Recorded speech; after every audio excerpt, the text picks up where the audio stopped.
WBRC Fox 6 Law Call. And welcome back into Law Call tonight. We are talking about Camp Lejeune cases. We have the wonderful Callie Mendenhall here, who is, of course, with the law firm of Ferris, Riley & Pitt, here to answer your questions. Lots of folks holding on the line for us. Let's start with Louise from Fairfield. Louise, so grateful for your call and for hanging in there with us. If you will, go right ahead with your question. My question is, what information is needed to file a claim? My husband recently passed away, but I know that he was in Camp Lejeune. Right, so the first thing that we're going to need is we would certainly need access to the medical records to be able to confirm that diagnosis and ensure that it is one of the cancers or serious illnesses that are connected to these types of toxic chemicals that are found in this water system. So that would be the first thing. You want to get the medical records. You want to be able to see and make sure that it is one of those qualifying injuries.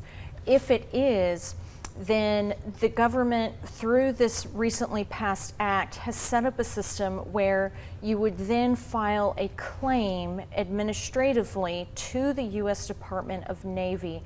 And depending on whether or not that's rejected or they give you an offer that is not substantial enough to compensate that type of loss, then you would have a private right of action, which would be the, filing of a lawsuit, and the lawsuits are all in the Eastern District of North Carolina, where Camp Lejeune is based.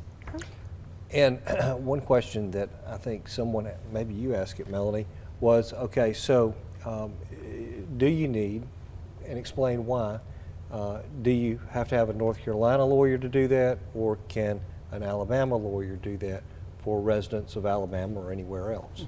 Sure, so you can certainly have an Alabama lawyer, and certainly if you live here, I think the benefit of having an Alabama lawyer is that we're a little bit more accessive than certainly a North Carolina that is states away. You're welcome to call us, you're welcome to visit us, and we will certainly get your claim where it needs to go. But I think the value in dealing with an Alabama lawyer is that it's going to matter more because this is where we live. Mm-hmm. And dealing with people in our community is sort of what we're all about. Let's